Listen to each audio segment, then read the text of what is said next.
Bonjour, je m'appelle Yves Grégoire. Bienvenue à cette seconde partie du cours sur l'exécution des maçonneries. Nous aborderons dans cette partie l'optimisation des détails et la maçonnerie collée. Tout d'abord, l'optimisation des détails constructifs. Alors, dans le passé, les exigences pour les détails constructifs étaient relativement limitées. On parlait d'exigences qui devaient respecter la stabilité, la durabilité et l'étanchéité à l'eau. Mais avec le temps, le nombre des exigences a grandement augmenté.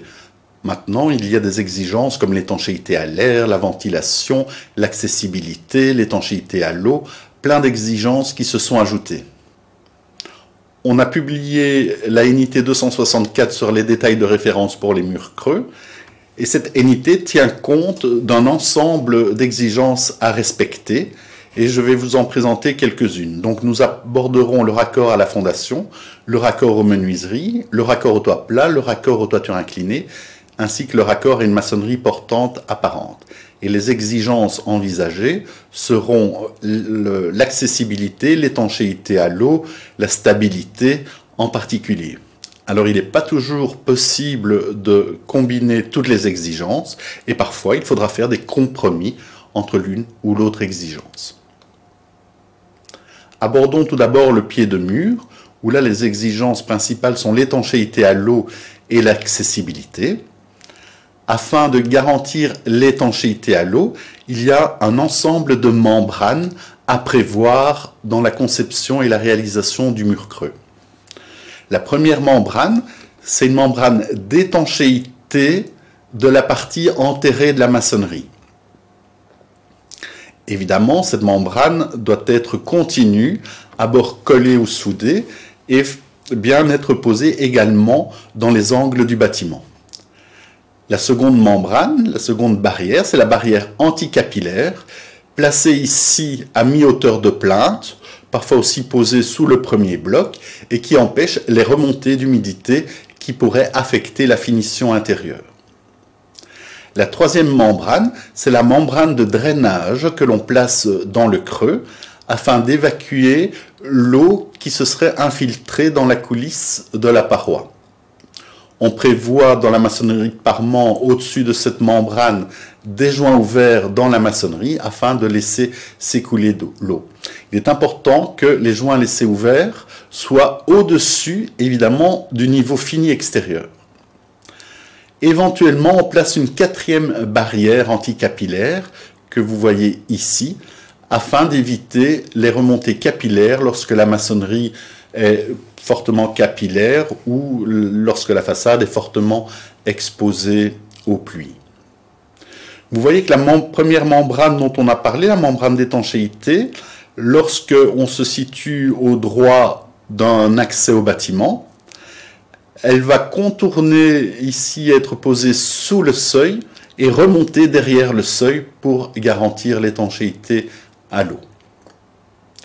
Un autre point important, c'est le niveau extérieur du sol.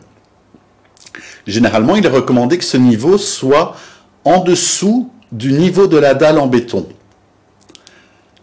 Malheureusement, pour des questions d'isolation thermique, l'épaisseur de l'isolation du plancher, qui a connu une certaine croissance en raison des exigences de la PEB, fait que la différence de niveau entre l'intérieur et l'extérieur serait trop importante.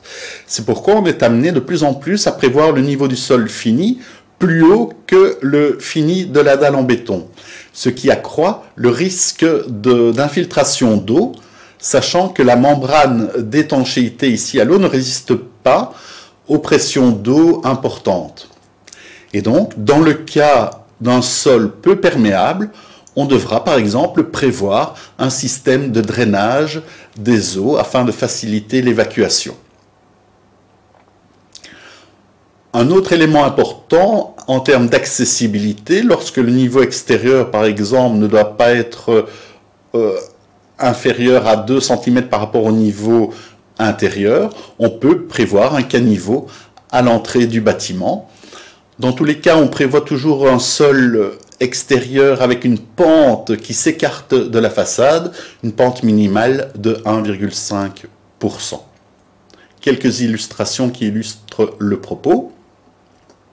Le pied de mur doit aussi respecter les exigences d'étanchéité à l'air.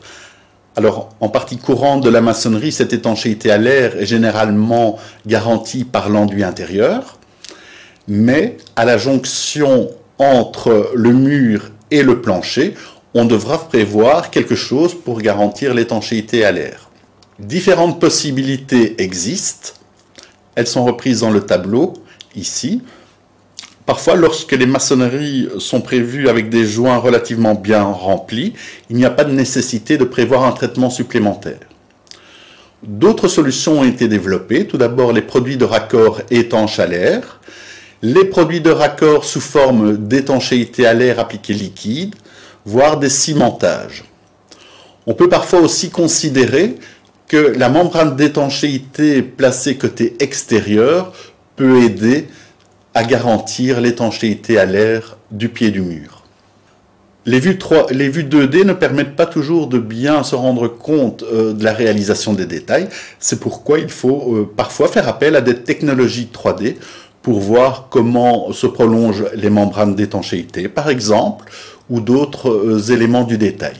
De plus en plus aussi, on envisage les détails 4D qui vont incorporer des notions de planning ou de calcul de coûts, voire un modèle qui va combiner un petit peu toutes les données de la construction. Et là, on aborde la notion de BIM utilisée dans la construction.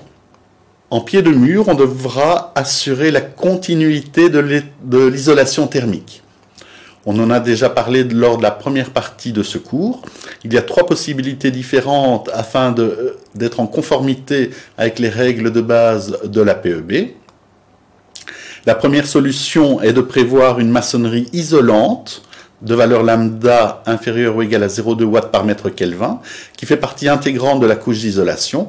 Et dans ce cas, on a une continuité entre l'isolation du plancher et l'isolation de la façade grâce à un contact suffisant.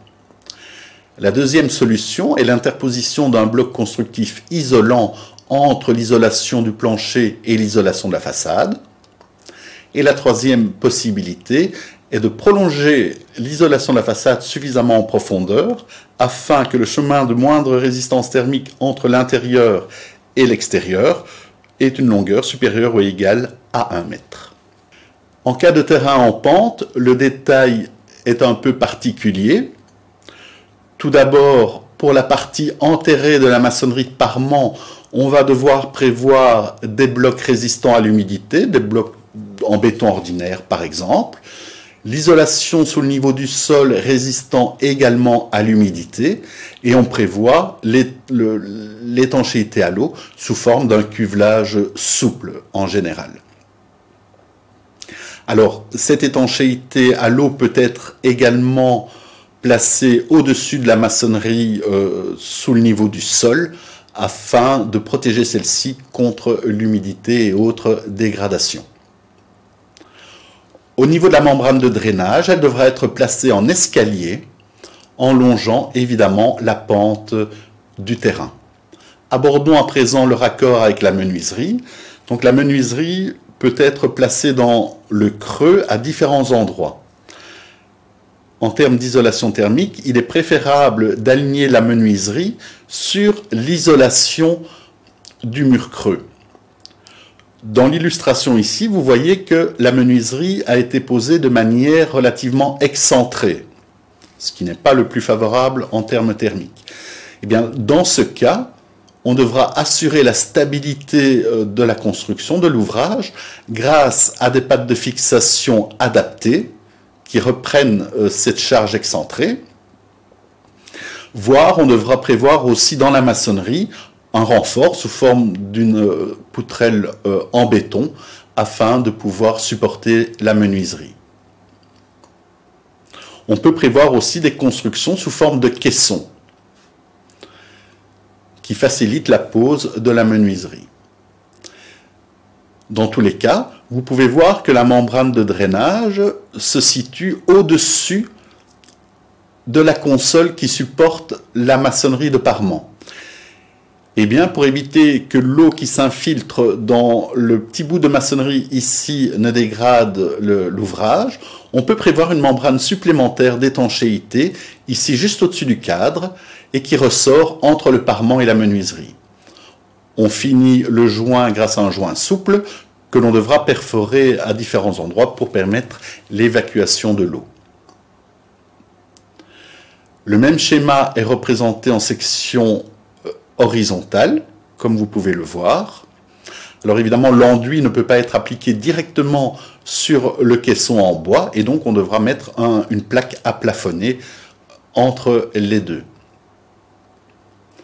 Dans les détails, ici sur la droite, vous voyez une optimisation du placement de la menuiserie, donc qui est thermiquement préférable, alignée à l'isolation de la coulisse.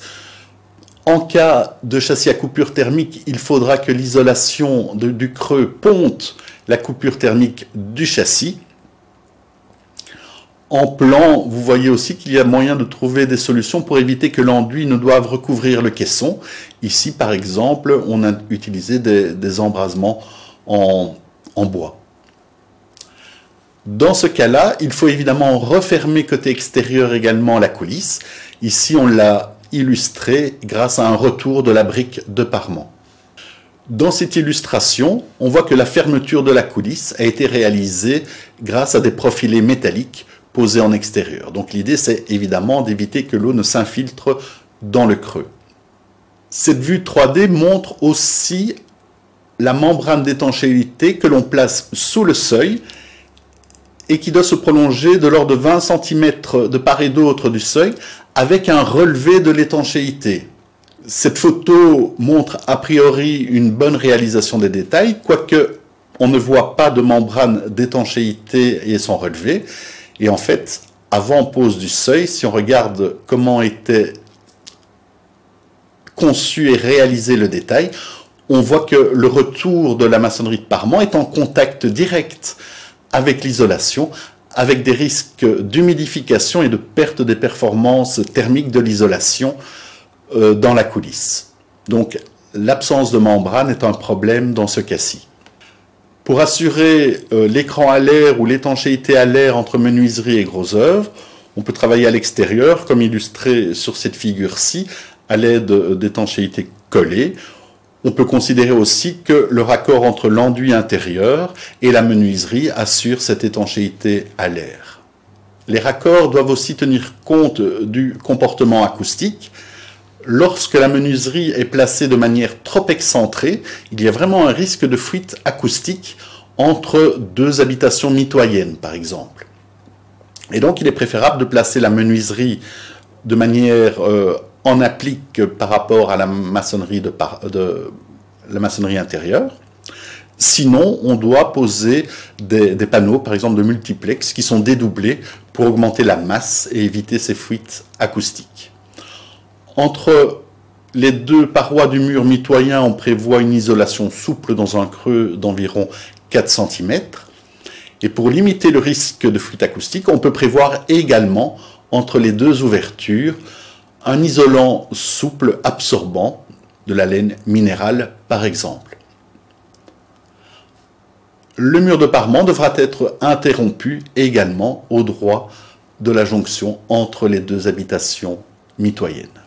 Le raccord avec une toiture plate, il y a différents points de vigilance.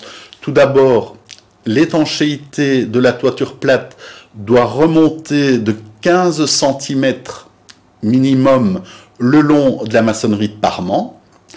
La membrane de drainage de la maçonnerie de parement doit évidemment se situer et ressortir de la maçonnerie au-dessus de l'étanchéité, du relevé d'étanchéité. Donc il y a deux possibilités, soit on fait dépasser suffisamment la membrane de drainage de l'ordre de 5 cm pour éviter que de l'eau s'infiltre, soit on réalise, comme illustré sur le schéma ici, un joint, un solin qui va recouvrir le relevé d'étanchéité. On place un joint souple parce qu'il n'est pas toujours possible d'éviter de l'eau qui stagne ici au sommet du solin et qui risque de s'infiltrer vers l'intérieur. À la jonction entre isolation de la toiture et isolation du parement, on prévoit par exemple des blocs constructifs isolants pour assurer la continuité de l'étanchéité, de l'isolation thermique. Pardon. Au niveau de l'acrotère, on va placer un panneau qui permet d'obturer la coulisse. Ça peut être du multiplex ou de l'OSB adapté, OSB de niveau 3. Généralement, d'épaisseur suffisante pour assurer une certaine stabilité mécanique. Néanmoins, ce panneau ne peut pas être fixé au parement pour éviter les risques de fissuration en cas de sollicitation hygrothermique ou même sous l'action du vent. Vous voyez que le pare-vapeur ainsi que l'étanchéité viennent couvrir le panneau d'obturation. Et au-dessus, on peut placer un couvre-mur ou un profilé de rive. En tout cas, s'il s'agit d'une couverture, qu'elle soit métallique ou en matériaux pierreux, il faut une pente vers la toiture afin de permettre l'écoulement des eaux. Voici le détail d'acrotère en section 2D. Donc, il y a deux manières d'assurer la continuité de l'isolation thermique. Tout d'abord, l'usage de blocs constructifs isolants entre l'isolation de toiture et l'isolation du creux. D'autre part, l'habillage de l'acrotère, l'emballage avec une isolation thermique. Étant donné l'épaisseur croissante des murs creux, on doit être amené aussi à supporter, par exemple à l'aide d'équerres ou d'un gîtage en bois adapté, le panneau d'obturation de la coulisse et donc le couvre-mur qui est supporté par cet ouvrage. Le raccord avec une terrasse à présent, là il y a un compromis à faire entre résistance à l'humidité, étanchéité à l'eau et accessibilité. Souvent on veut une certaine accessibilité, c'est-à-dire une différence de niveau extérieur et intérieur la plus faible possible, sachant que le relevé d'étanchéité doit toujours faire 15 cm minimum. Eh bien, on peut trouver des solutions grâce, d'une part, à des dalles sur plot, car dans ce cas-là, on considère bien, étant donné l'ouverture, qu'on a un relevé de 15 cm. Vous voyez l'étanchéité qui remonte sous le seuil et à l'arrière du seuil. On peut prévoir aussi un caniveau devant la façade. Ce caniveau ne récolte pas les eaux de la terrasse, mais uniquement les eaux qui s'écoulent sur la façade. Et grâce à ce caniveau, on a bien le relevé d'étanchéité de 15 cm. Alors, on prévoit une pente, évidemment, vers l'extérieur pour éviter les infiltrations ou une sollicitation accrue à l'humidité. Pour le détail, pour un balcon aussi, là, il y a le compromis entre étanchéité à l'eau et accessibilité. Le discours est le même que pour le raccord à une terrasse. Le raccord avec une toiture inclinée, lorsqu'on a une toiture inclinée qui vient en butée d'un mur de parement, on va retrouver des notions similaires à celles décrites pour les terrains en pente, c'est-à-dire qu'on devra prévoir un solin placé en escalier le long de la pente de la toiture, et au-dessus de ce solin aboutit la membrane de drainage de la coulisse. À la jonction entre la toiture et le mur de parement, on devra assurer la continuité de l'isolation thermique, ce que l'on peut faire grâce à un bloc constructif isolant interposé. Notons finalement que l'écran à l'air, donc l'étanchéité à l'air de la toiture, devra être en continuité de l'étanchéité à l'air de la paroi, donc prévoir un assemblage ici avec l'enduit intérieur. Finalement, lorsque la paroi intérieure du mur creux reste visible côté intérieur et qu'on n'a pas finalement cet enduit qui garantit l'étanchéité à l'air, on devra prévoir un cimentage côté extérieur de cette paroi. Notons que ce cimentage risque d'être perforé par les attaches de maçonnerie, il n'est plus accessible, donc finalement cette solution n'est quand même pas optimale pour le mur creux et ses propriétés dans le futur. Enfin, Au niveau de la réglementation sur la sécurité incendie des façades, il y a eu pas mal d'évolutions les dernières années. Je vais juste mentionner qu'il est possible qu'on doive faire appel à un compartimentage de la coulisse pour éviter la propagation du feu au sein de la coulisse, mais je vous renvoie vers ce dossier qui a été publié il y a quelques mois. Abordons à présent la deuxième partie de la deuxième partie, donc la maçonnerie collée en façade. La technique est apparue en Belgique avec le premier grand chantier, la rénovation du stade Roi-Baudouin en 1995 par l'architecte Bob Van Reet. On a connu ensuite une forte croissance à partir des années 2000, donc pour cette technique de l'encollage de maçonnerie et de parement à joint mince. Les architectes et les maîtres d'ouvrage ont montré un grand intérêt pour les avantages techniques et l'innovation esthétique de cette technique. Il s'agit donc bien d'une alternative esthétique aux maçonneries de parement dites traditionnelles. Vous voyez une illustration ici d'une maçonnerie traditionnelle où on voit quand même l'impact sur l'esthétique du joint. Eh bien, la maçonnerie collée à joint mince permet un aspect esthétique tout à fait autre, un aspect plus monolithique, plus massif, qui intéresse évidemment maîtres d'ouvrage et architectes. Il ne s'agit pas que d'une alternative esthétique, mais aussi technologique. On a des épaisseurs de joints de l'ordre de 3 à 6 mm plutôt que de 10 à 12. C'est une option esthétique, donc le joint aura moins d'influence sur l'esthétique de la façade. L'applicabilité d'épaisseurs très minces sera fonction des tolérances de fabrication des éléments de maçonnerie. Il sera irréaliste, par exemple, d'exiger un joint régulier et très mince si choix est fait d'une brique d'aspect très irrégulier. C'est évident.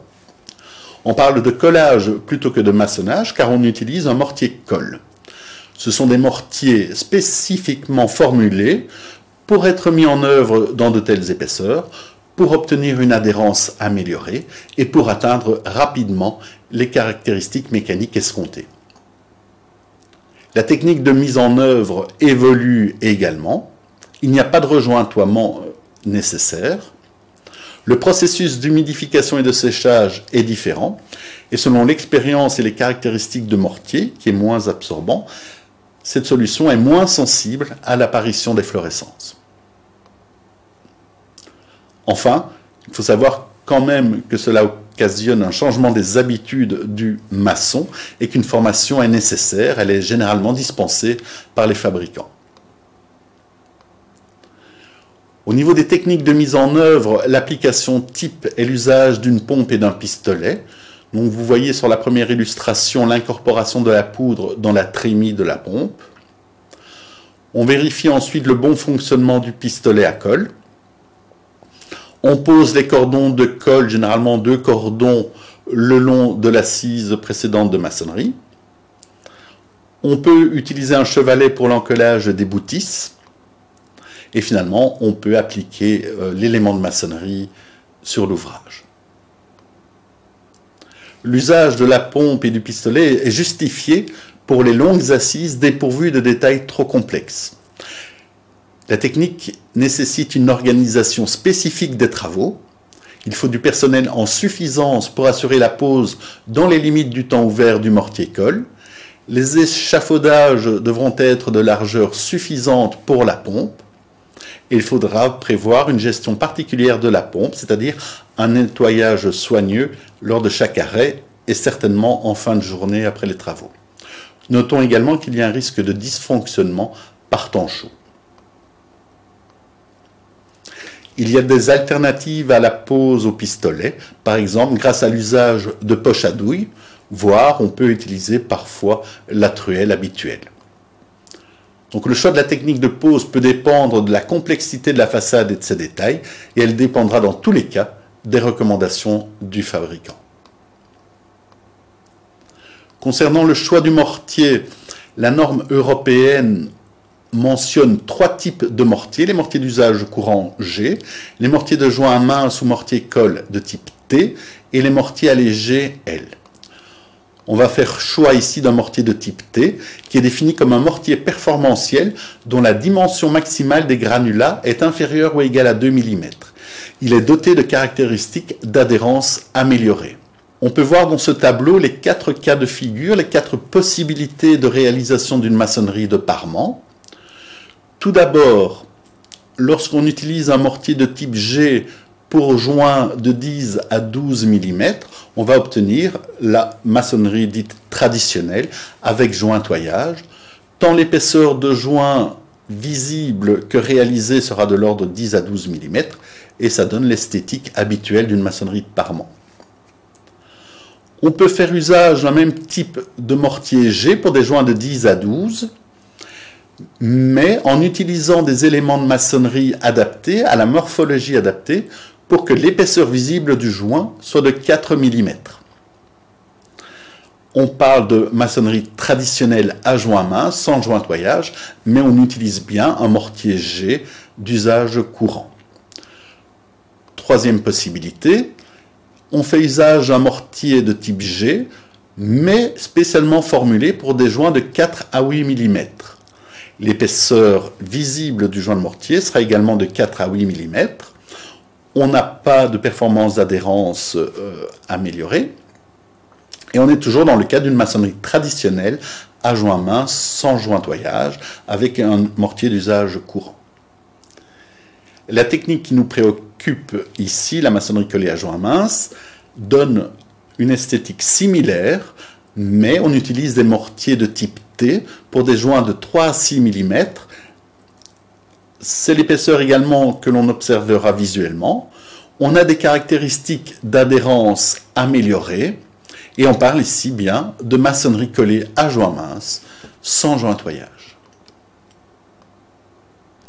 Au niveau du choix du mortier, le mortier colle T est choisi en fonction des éléments à coller, tant en fonction de la nature que des caractéristiques des éléments. Pour les briques en terre cuite, par exemple, le choix va dépendre de la classe de taux initial d'absorption d'eau de la brique, donc la force de succion de la brique. Il y a 4 classes qui définissent les briques, de IW1 à 4 pour très peu absorbant à très absorbant. Eh bien, la fiche technique du mortier va dire quelle classe de brique peut être encollée à l'aide de ce mortier.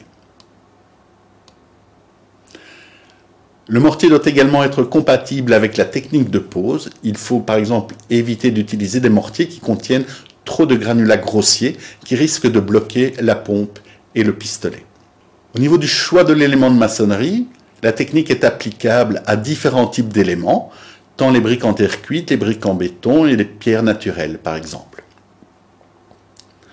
Les caractéristiques dimensionnelles de l'élément, donc les tolérances, la planéité et le parallélisme des faces, doivent être compatibles avec l'épaisseur de joint prescrite, tant les joints d'assises que les joints verticaux, et avec l'aspect esthétique souhaité. On va souhaiter par exemple l'alignement des joints verticaux pour les appareillages réguliers. Les dimensions modulaires ne sont pas d'application. Donc en maçonnerie traditionnelle, on a cette relation que 2 fois la boutisse plus l'épaisseur du joint donne la panarès. Ce n'est pas le cas avec la maçonnerie collée et on doit en tenir compte dès le stade de la conception.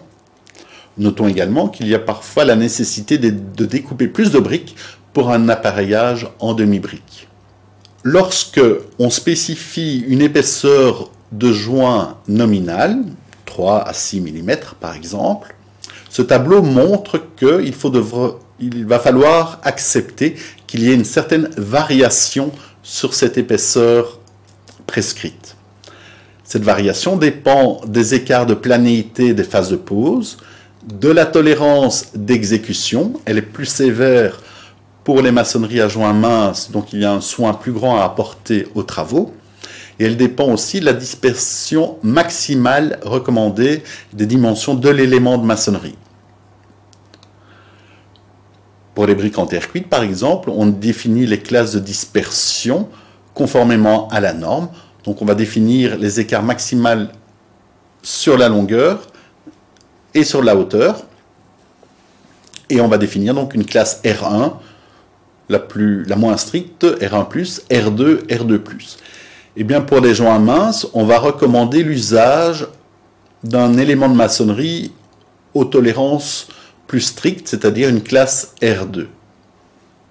En fonction de ces paramètres, on va pouvoir calculer une variation statistique sur l'épaisseur des joints d'assises et des variations extrêmes. On donne les variations extrêmes pour information, mais généralement il est peu probable que les cas les plus défavorables surviennent au même endroit. On fera le même calcul pour l'épaisseur des joints verticaux, donc on aura une variation statistique et une variation extrême. Donc à titre d'exemple, si on prescrit une épaisseur de joint de 3 mm, on recommande des écarts de planéité maximales de 1 mm pour les phases de pose. Les tolérances d'exécution sont sévères, donc 2 mm. On recommande une classe R2 minimum de l'élément de maçonnerie. Et bien, dans ce cas, on voit que la variation statistique sur l'épaisseur du joint sera 3 plus ou moins 1,5 mm. Donc, on devra accepter des joints qui font entre 1,5 et 4,5 mm, pour lesquels il y a un grand risque d'apparition. Les variations extrêmes peuvent être beaucoup plus importantes. Le même calcul permet de déterminer la variation que l'on va pouvoir accepter pour l'épaisseur des joints verticaux. Vous pouvez voir sur cette illustration un appareillage sauvage avec des éléments réguliers, donc un appareillage sauvage dit pas d'alignement des joints verticaux. Vous voyez ici un alignement correct des joints verticaux pour un appareillage en demi-brique avec une brique régulière. Par contre, ici, l'esthétique a posé problème. Donc on a fait choix d'un appareillage régulier avec une brique qui était irrégulière. Vous voyez que les joints verticaux ne sont pas alignés, ce qui peut poser un problème esthétique.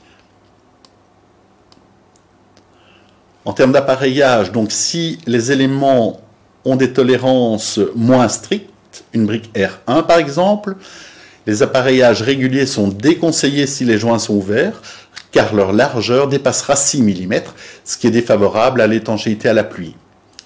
L'appareillage sauvage est conseillé en vue d'éviter les défauts d'alignement des joints verticaux. Vous voyez sur cette illustration le même élément de maçonnerie régulier, à gauche avec un appareillage régulier pour lequel l'alignement des joints verticaux est correct, et sur la droite, un appareillage sauvage.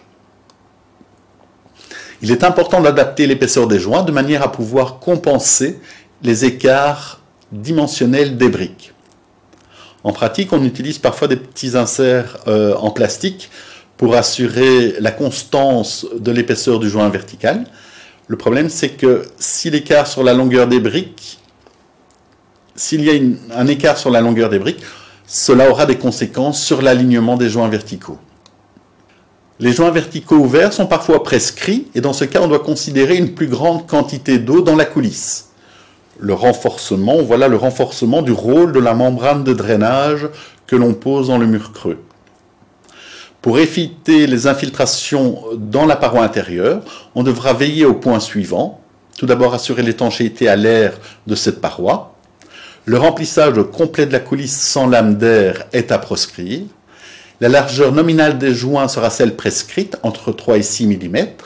Si des largeurs plus grandes doivent être réalisées, on devra prendre des mesures constructives particulières qui sont à étudier au cas par cas en présence de matériaux d'isolation sensibles à l'humidité ou aux UV et de façades fortement exposées aux pluies battantes ou situées en bord de mer. Ces mesures sont par exemple le compartimentage de la coulisse ou l'utilisation d'un écran d'étanchéité à la pluie, de préférence noir, sur l'isolant.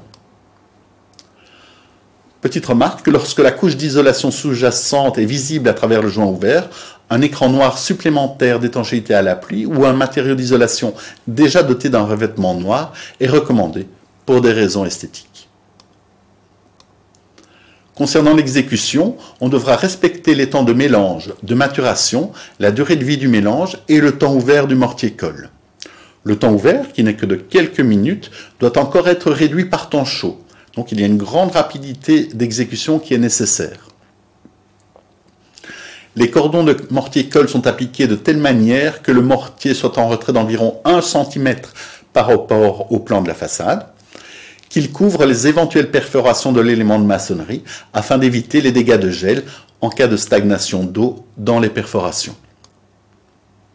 On doit éviter les coulures de mortier-colle sur le parement, car elles sont difficiles à nettoyer et nuisent à l'aspect de l'ouvrage.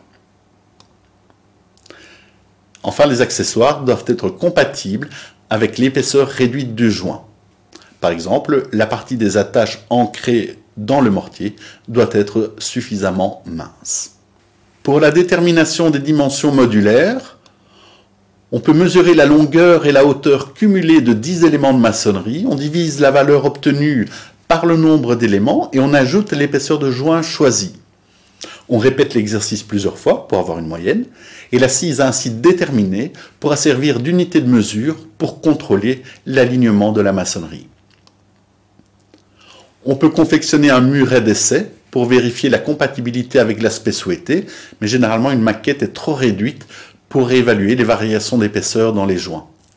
On peut aussi se reporter à une maçonnerie de référence avec les mêmes choix, mais la dispersion des dimensions des éléments pourrait encore varier selon les livraisons.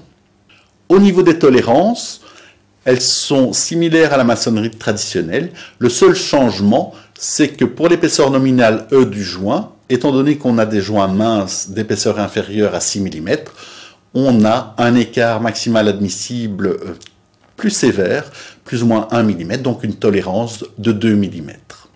L'aspect de la maçonnerie doit être évalué sous un éclairage normal à une distance de 3 mètres à l'extérieur ou de 2 mètres à l'intérieur.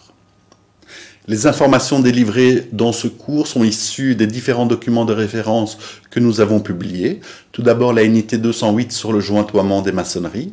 En 2015, nous avions publié une édition spéciale du CSTC Contact relatif aux détails constructifs. Ensuite, la unité 264 sur les détails de référence pour les murs creux a été publiée. Et plus récemment, en 2020, la note d'information technique numéro 271 sur l'exécution des maçonneries a été publiée. Voilà qui clôture la seconde partie de ce cours sur l'exécution des maçonneries. Je vous remercie de votre attention et je vous donne rendez-vous pour la troisième partie de ce cours.